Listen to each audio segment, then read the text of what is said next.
3 দিন সমুদ্রে ভাসতে থাকা 8 জেলেকে উদ্ধার করেছে কোস্টগার্ড। শ্যাফট বিকল হয়ে 3 দিন ধরে সমুদ্রে ভাসতে থাকা ফিশিং বোট এফবি মায়ের দোয়ায়ের 8 জন জেলেকে উদ্ধার করেছে বাংলাদেশ কোস্টগার্ড। আজ 18 আগস্ট সোমবার সকালে কোস্টগার্ড মিডিয়া কর্মকর্তা লেফটেন্যান্ট কমান্ডার সিয়ামুল হক এ তথ্য নিশ্চিত করেছেন। তিনি বলেন, গত 14 আগস্ট এফবি মায়ের দোয়া নামের ফিশিং বোটটি মাছ ধরার উদ্দেশ্যে 8 জন জেলেসহ সমুদ্রে গমন করে। এরপর যান্ত্রিক ত্রুটির কারণে শ্যাফট বিকল হয়ে গেলে বোটটি সমুদ্রে ভাসতে থাকে।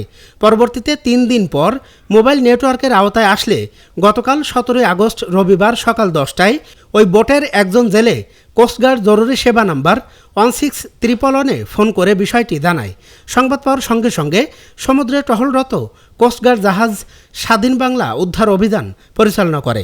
তারা স্বল্প সময়ের মধ্যে মোংলা ফেয়ারওয়ে সংলগ্ন 5 নম্বর বয় এলাকা থেকে 8 জন জেলেসহ ফিশিং বোটটিকে উদ্ধার করতে সক্ষম হয়। উদ্ধারকৃত জেলেদের প্রাথমিক চিকিৎসা এবং প্রয়োজনীয় খাবার প্রদান করে বোটটিকে নিরাপদে হারবারিয়া সংলগ্ন নদীর তীরে পৌঁছে দেয় কোস্টগার্ড। তিনি আরও বলেন, বাংলাদেশ কোস্টগার্ড উপকূলীয় ও নদী তীরবর্তী অঞ্চলের নিরাপত্তা নিশ্চিতে নিয়মিত অভিযান পরিচালনা করে আসছে। ভবিষ্যতে এ ধরনের উদ্ধার কার্যক্রম অব্যাহত থাকবে। আমরা বৃহস্পতিবার সকালে সাগরের উদ্দেশ্যে রওনা দিয়েছি।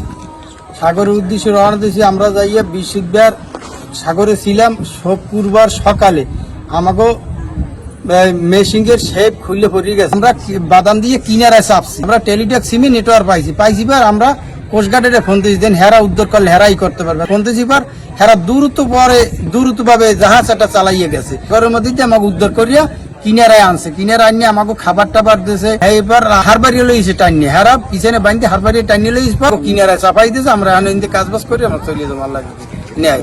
আর কোস্টগার্ডকে অনেক ধন্যবাদ।